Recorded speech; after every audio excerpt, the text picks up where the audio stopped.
बोले सदगुरुदेव की जय। साहेब। एक बात नित्य है, आत्मा अमर है। हम सब सिद्धांत रूप से इस तथ्य को स्वीकार करते हैं। विडंबना, ऐसी विरोधी ताकतें बसती हैं जो हमें विवश करती है, असार संसार को सत्य प्रतीत कराती है। कथन सुनन मात्र हम सब ये तो कह लेते हैं आत्मा अमर है, पर अनुकरण उसका नहीं है। कितना प्रबल मन और इंद्रियां हैं, अनित्य संसार को सत्य भाषित कराती है। जगत स्वप्न है, अज्ञान में है। साहब कह रहे हैं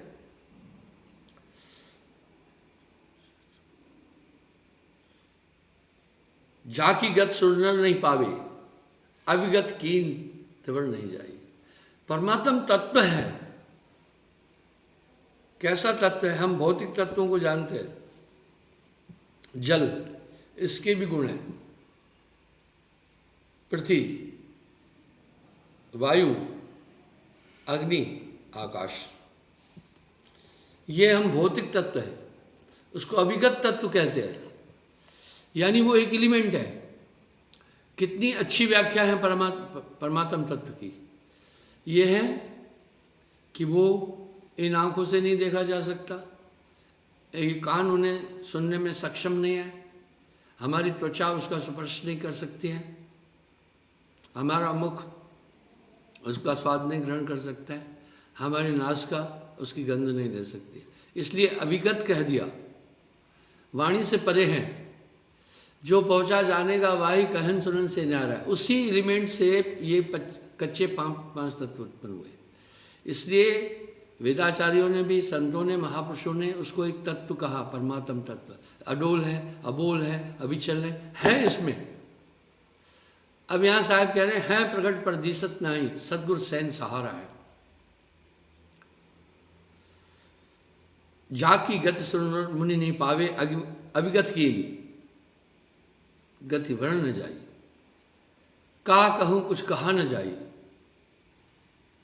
वेद जो कोट सहस्त्र गुण गावे, अभिगत गति वर्णनी नहीं जाए। वेद भी उसका वर्णन नहीं कर सकता। अभिगत की बेगति है मन बुद्धि चित्त से दूर, वो सूक्ष्म इंद्रियों से भी नहीं जाना जा सकता। आप मेट सदगुरु मिले पावे दरस। अब आपा मेटना क्या है? आपा तज हरि को भजे। अब आपे पर थोड़ी सी बात करते हैं। ये आपा क्या है? नानक देव जी वाणी में फरमा रहे हैं, नानक हो में रहा अड़ाई।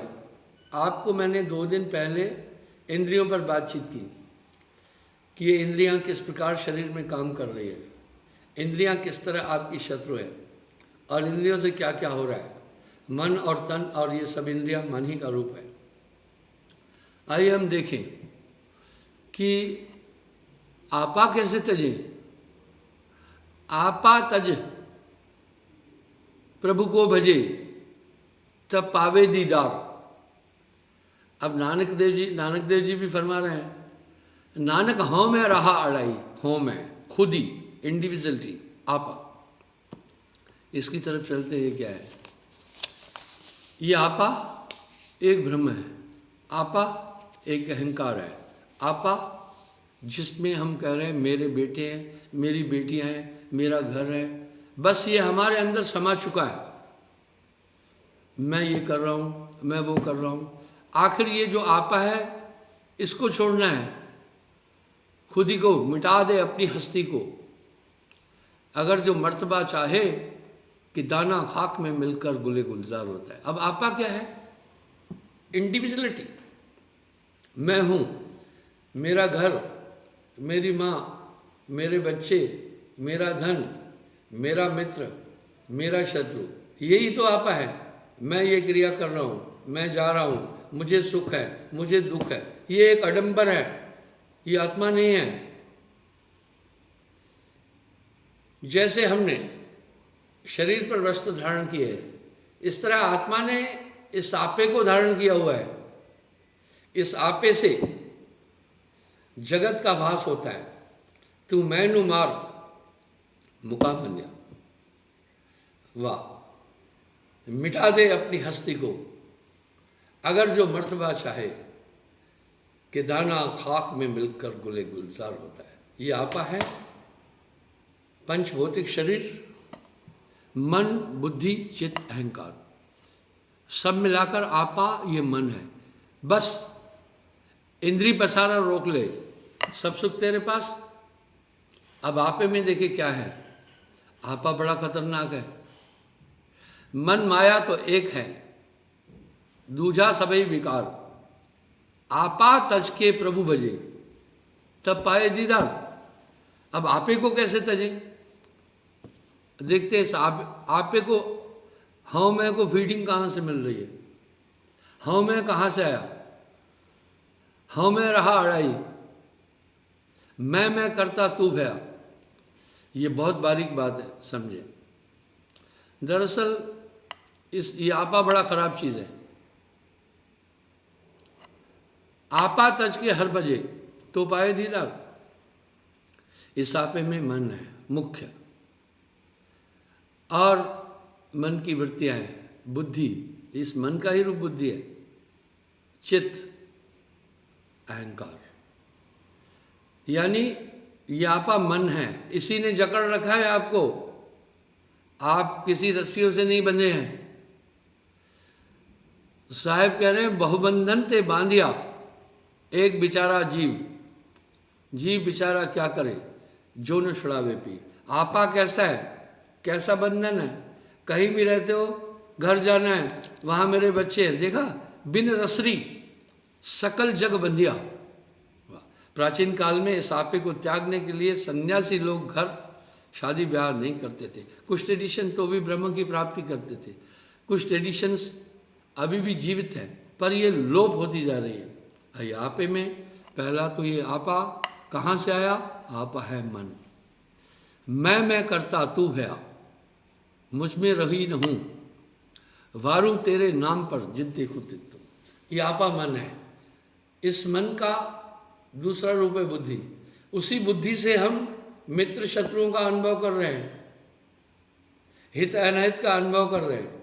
आत्मा तो सर्वथा इससे परे है। आत्मा भी एक एलिमेंट है, जैसे परमात्म तत्व है वैसे ही आत्मा है। अब ये बुद्धि है। अब इसका तीसरा रूप है चित्त। बड़ा डेंजर है। बुद्धि तो फैसला करती है, चित्त से ही ये याद है, मेरा यहाँ घर है, मेरा ये मित्र है, मेरा ये शत्रु है, इसने मेरे साथ ऐसा किया, ये चित्त है। आपे का चौथा रूप है अहंकार, जो क्रिया का भाव उठता है, मुझे ये करना है, अब उठना। अहंकार क्रियाएं हैं, देखना, उठना, बैठना, चलना, बोलना, क्रिया करना, ये सब, ये पूरा ताम झाम आत्मा पर छाया हुआ है। इसलिए एक सिद्धांत तो सर्वमान्य है, सभी अपने अंदर आत्म साक्षात्कार के लिए, परम तत्व की प्राप्ति के लिए ध्यान एकाग्र कर रहे हैं, यानी आपे को मिटाते हैं। वाह! किसी ने एक महापुरुष से पूछा, ईश्वर की तरफ जाने वाला दरवाजा कैसा है? तो वो महापुरुष जमीन में लेट गया, नाक घिसने लगा। जब नाक घिसने लगा, उस आदमी ने कहा, महाराज ये कर क्या रहे हो, मुझे समझ में नहीं आया। बोला, भाई वहां अंदर जाने के लिए नाक अड़ती है, नाक कटानी पड़ती है। अस्तुत निंदा नाहि जिन, बैरी मित्र समान, कह नानक सुन रे मना, मुक्तता को जान। यानी थोड़ी बात हुई कि अब मैं इसको नहीं छोड़ूंगा, मेरा दिल टूट गया। ये पूरा मन का खेल है, ये सब है मन केर पसारा। आइए देखें, ये आपा, ये देही, ये मन, ये बुद्धि, ये चित्त, ये अहंकार, ये हमारी वृत्तियाँ, ये हमारी इंद्रियाँ, इनको फीड कहाँ से मिल रही है? इन सब का संचालन आत्मदेव करता है और इन सबको वो शक्ति देकर खुद फंसा हुआ है। यहां साहब ने एक शब्द कितना सटीक कह दिया, आपो आप ही बंध लो। इस आत्मा ने अपने आप को खुद ही बांधा है। जैसे स्वान कांच मंदिर में भरमत भूख मरो, जैसे कुत्ता कांच के मकान में अपनी परछाइयों को देखकर, अपने स्वरूप को देखकर दूसरे कुत्ते मानकर भौंक के मरता है, कोई नहीं मारा, अपनी प्रक्रिया से।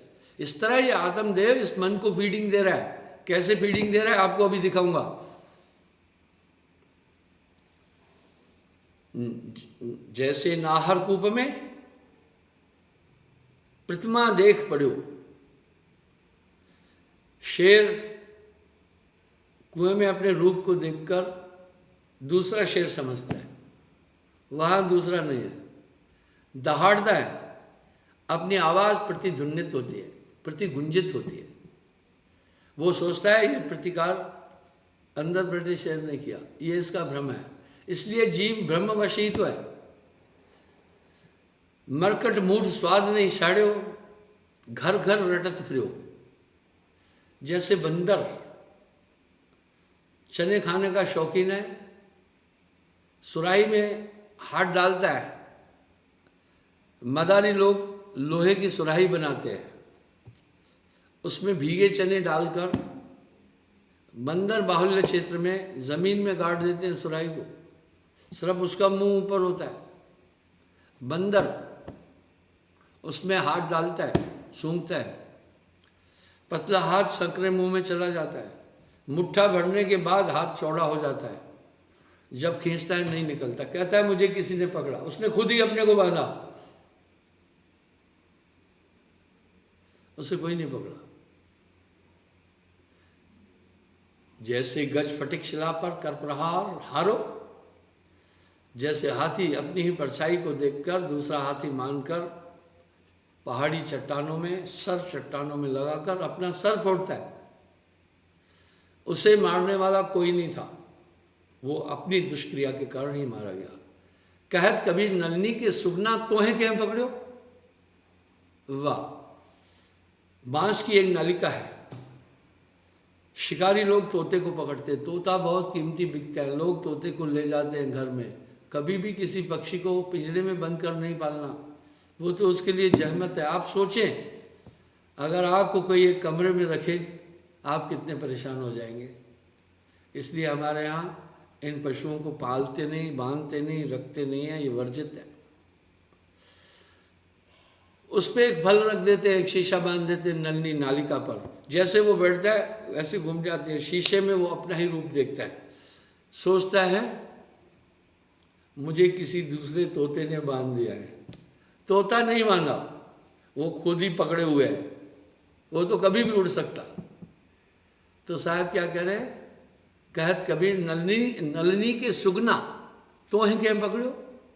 आत्मा को कोई नहीं पकड़ा, आत्मा ने पकड़ रखा है। इसलिए सन्यासी लोग, ब्रह्मवेता लोग संसार सागर से मुक्त होने के लिए इंद्रियों का साधन करते हैं, जगत का त्याग करते हैं, मन बुद्धि चित्त अहंकार का निग्रह करते हैं आत्म रूप को प्राप्त करने के लिए। लेकिन ये हो नहीं पाता है। अगर वो सारूप्य मोक्ष को प्राप्त भी होते हैं तो पुनर्जन्म विद्यते, मन का पूरा निग्रह कोई कर ही नहीं सकता। किसी में ताकत नहीं है कि मन पर नियंत्रण करे। कितने तपसी तप कर डारे, काया डारी गारा, ग्रह छोड़ भय सन्यासी तेव न पावत पारा।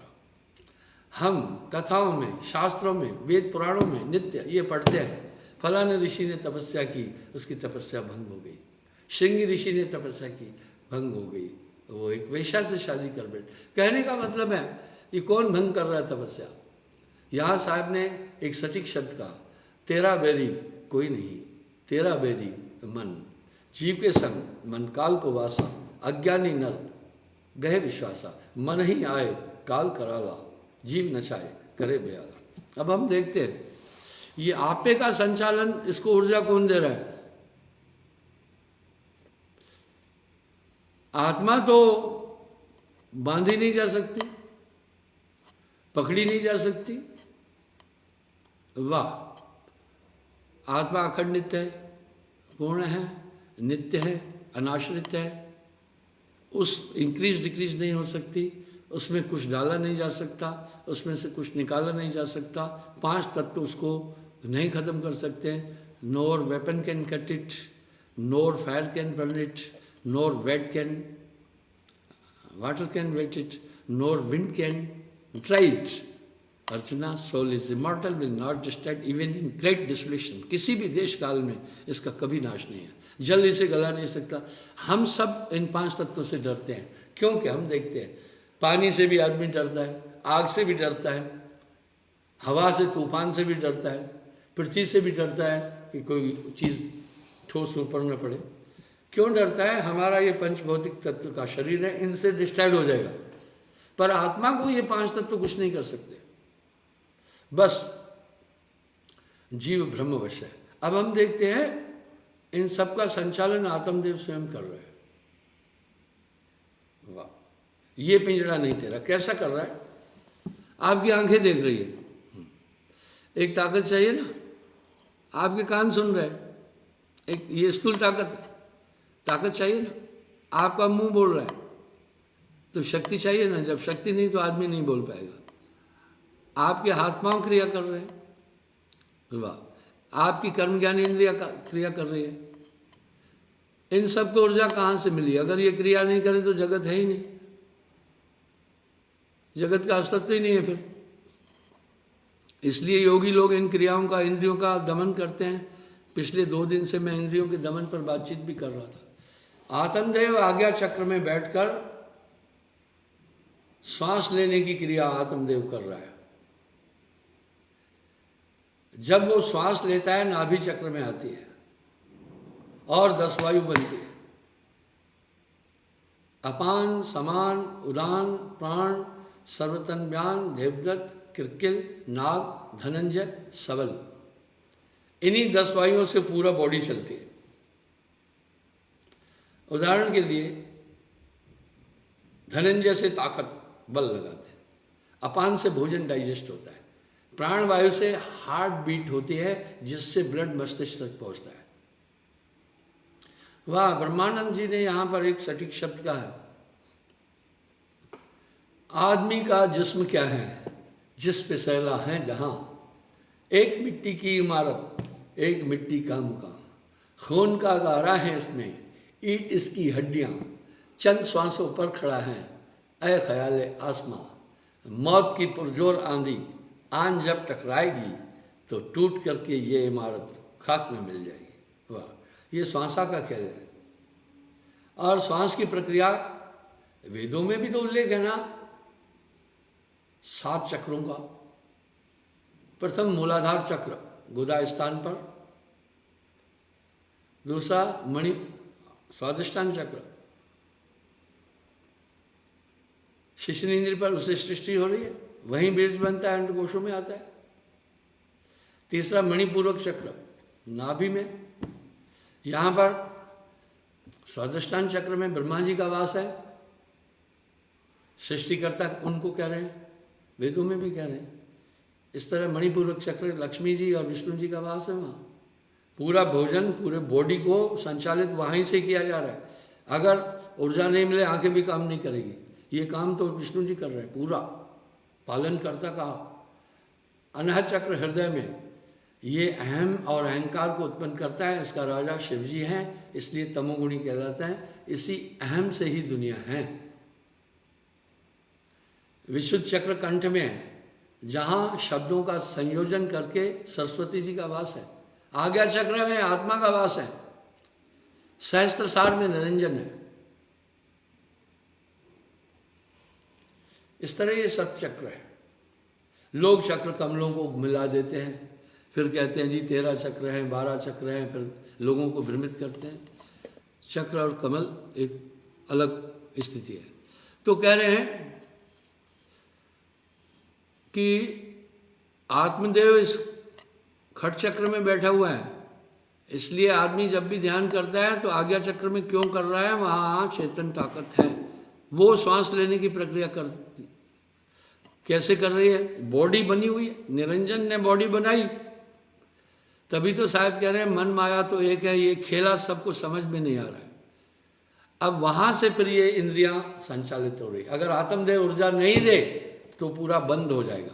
इसलिए अब यहाँ पर साहब भी कह रहे हैं योगी ये प्रक्रिया बंद करने के लिए क्या करते हैं, चक्र शोधन चक्र भेदन करके वहाँ बैठते हैं जाकर, लेकिन जब फिर नीचे आते हैं तो फिर माया पकड़ती। अब यहाँ साहब क्या कह रहे हैं, योगी बहुत योग जो करे कृपा योग ते नहीं निस्तरे, फिर आवे फिर जाई कर्म का कर्म है कर्म बहुत अड़ जाई, होए निष्कर्म नाम जो ध्यावे योनि संकट बहुत ना आए। योगी योग साधना करई भव सागर से ना ही तरी। इस तरह यहाँ बैठ करके मन पूरा काम कर रहा है। आप देखो जो कुछ आप कर रहे हैं, बुद्धि से कर रहे हैं, चित्त से कर रहे हैं, ये इंद्रियों से कर रहे हैं पूरा। तभी तो साहब ने कितना प्यारा शब्द कहा, संतो तन खोजे मन पाया। तन ही मन है, इंद्रिया मन है।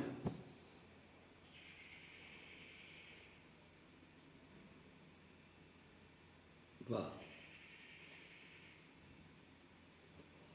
अब यहां साहब एक बहुत बड़ी बात कह रहे हैं, खट दल चक्र को भेद के योगी पवन चढ़ाए। 6 चक्रों को भेद करके योगी पवन चढ़ाता है। दल सहस्त्र के कमल में निर्विकल्प हो जाए, हो विधेय पद अमर रहे, विद्या में ठहराए, भेद निर्धन न कल्पना आप में आप समाए। वाह। आगे साहब क्या कह रहे हैं वो भी ध्यान से सुने। जिम योगी तिम भोगी देखे। योगी भोगी दोनों एक जैसे हैं। कमल भेद दोनों यक लेखे, दोनों कमलों को भेदते हैं। वाह। द्वंद्व दीप दोनों का खेला, इत नर नारी उत गुरु चेला। बोला ये द्वंद्व योगी में भी है, गृहस्थ में भी। उधर गुरु और चेले की द्वंद्व है, इधर नर और नारी का द्वंद्व। योगी ऊर्ध्व मुख पवन चढ़ाए। वाह। योगी क्या करता है, ऊर्ध्वमुख पवन चढ़ाता है, सुषुम्ना में वो भी जाता है। भोगी अत पानी ले आए, और भोगी सहस्त्र सार से पानी नीचे ले आता है, यानी बीर्ज।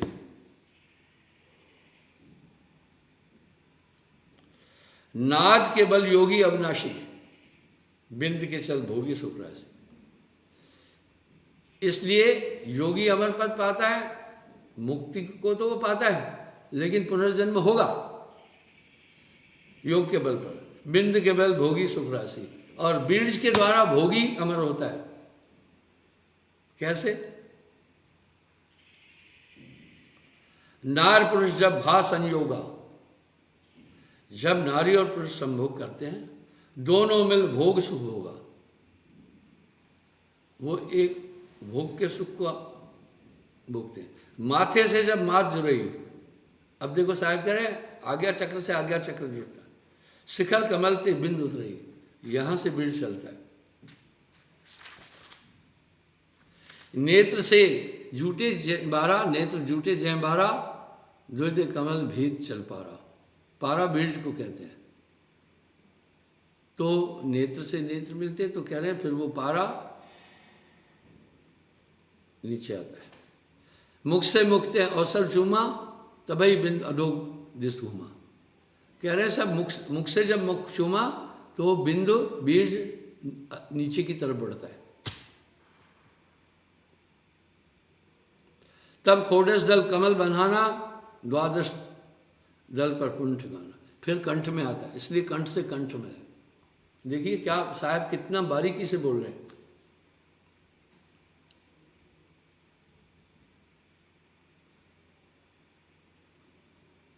अना चक्र से बिंद उतारा, मणि पूर्वक आसन धारा। वक्ष से वक्ष मिलाता है, ब्रेस्ट चेस्ट से चेस्ट।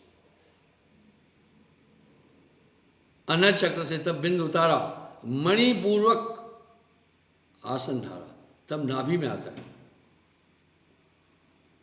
बीज। मणिपूर्वक ते हृदय को हेरा, स्वादिष्टान चक्र पर डेरा। वहां से फिर बीज स्वादिष्टान चक्र पर आता है।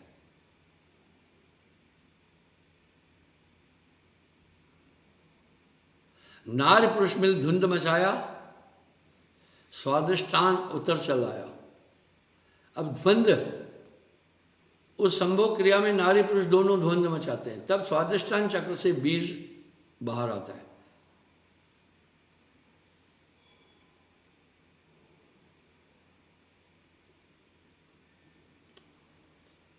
टिका आधार चक्र जब पानी, सह विकल्प भोग तब जानी। वाह, साहब कह रहे हैं आधार चक्र, मूलाधार चक्र पर वहीं से बीज की पिचकारी जाती है, कह रहे हैं। तो साहब ने तो पूरा साफ साफ लिखा।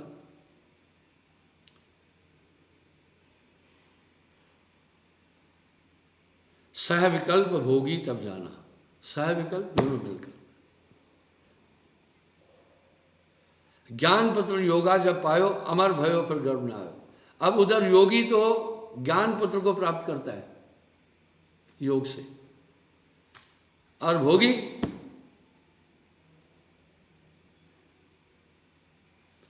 योगी हृदय जब लो ज्ञाना, तब लो ताको अमर बखाना। जब तक उसमें ज्ञान है योगी अमर है। इस तरह ज्ञान लोप होए जय काला, तब योगी होए जंजाला। फिर वो जंजाल, ज्ञान दृष्टि कर योगी जाना, मह में जग में प्रसार। असपुत्र तिम योगी जाया, असपुत्र तिम योगी जाया, वंश वृद्धि जग में फैलाया।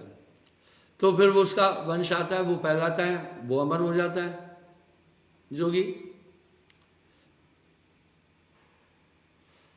अज्ञ पुत्र तिम योगी पाया, वंश वृद्धि जग में फैला। भोगी अमर भयो तह बारा, तास वंश जगमा है पसारा। जब उसका पुत्र आ गया वो अमर हो गया, पुत्र में ही वो आ गया। बाप पर पूत वंश पे घोड़ा, बहुत नहीं तो थोड़ा थोड़ा। इसलिए प्राचीन काल में कोई भी वंशहीन नहीं होता था, कहता फिर मर जाऊंगा। यानी जब तक भोगी का पुत्र है वो अमर है।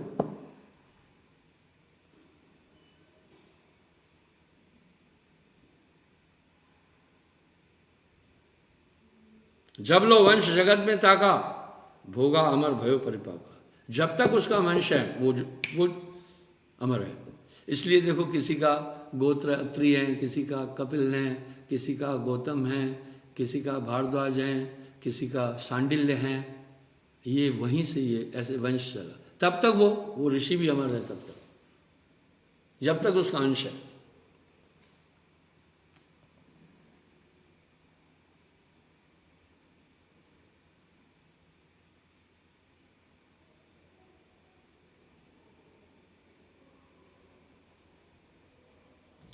योग भोग दोनों हैं झूठे, संत सुजान दोहते रूठे। योग और भोग ब्रह्म जीव माया, नाद बिंद जो कुछ उपजाया। सो सब भर्म एक नहीं सांचा, साचे सदगुरु की है वाचा। इस तरह दोनों भ्रमित है। भ्रमे नाद और भ्रमे बिंदु, भ्रमे तुर्क भ्रमे हिंदू, भ्रम निमाज भ्रम ही रोजा, भ्रम ही ते सब ईश्वर खोजा। ये पूरा भ्रम है। वाह, ये बात कहने से अज्ञ आदमी समझ ही नहीं पाएगा। जब नहीं समझ में आते कहते अटपटी बात है कबीर साहब की।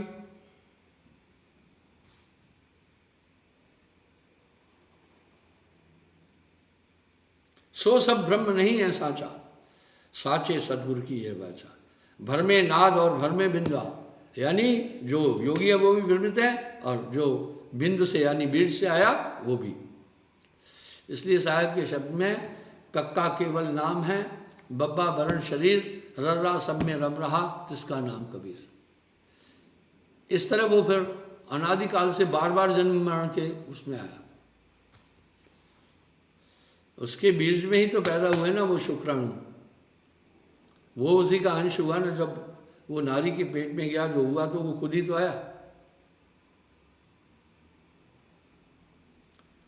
भरमह देवल भरमह देवा, भरमह पूजा भरमह सेवा, भरमह धरती भरम आकाशा, भरमह ही को है सकल प्रकाशा। भरम को रचित सकल संसारा, टूटे भरम होए बहुबारा। इस तरह ये पूरा भ्रम है।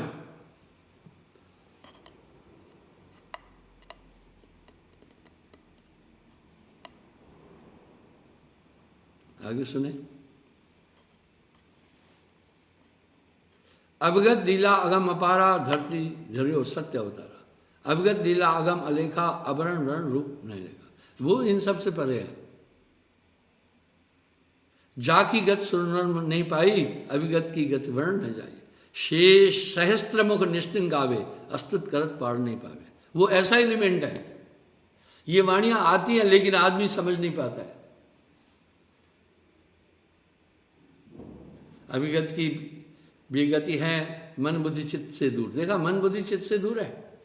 आपा मेट सदगुरु मिले, पावे दरस सदगुरु। आपा मेटना, आपा मेटने का मतलब है जब आपा मेटा तो मन बुद्धि चित्त अहंकार जितनी भी क्रियाएं हैं और वृत्तियां हैं, इंद्रियों के आनंद वो खत्म हो जाते हैं। इसलिए जो सुमरण की ताकत है आपके अंदर एक अद्भुत शक्ति का सृजन करती है। उसके बिना नहीं बच सकता आदमी।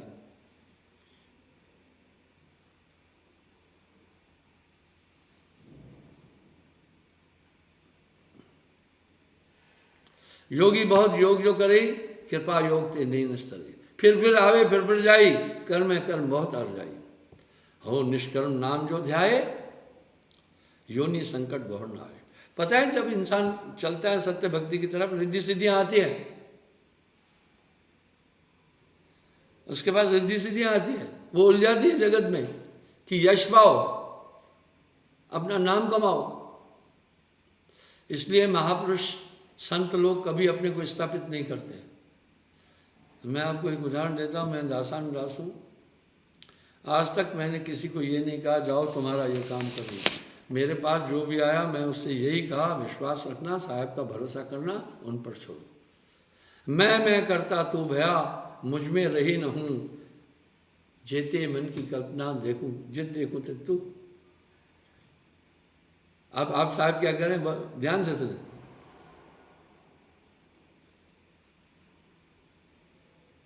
कर्म ही कर्म बंध्यो भारा, कर्म ही कर्म अटका संसार। ये इन्हीं क्रियाओं में मनुष्य अटका है। देह कर्म जो लीन उठाई, मन को कर्म छूटे नहीं भाई। देही के कर्म अगर कंट्रोल भी करोगे, मन के कर्म नहीं छूटते। मन है निरंजन सभय न चाई, नाम होए तो मात न भाई।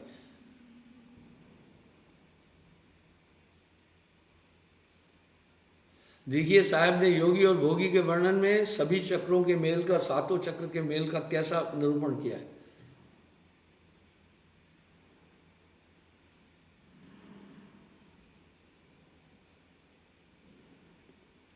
जब लग मन की कर्म न खोए, तब लग मन निर्मल नहीं हुए। जब तक मन के कर्मों में लगे रहोगे तो अपने आत्मा तक को नहीं पहुंचे। इसलिए खावता पीवता जागता सोता, कहे कबीर सो रहे, आप मत घबराना।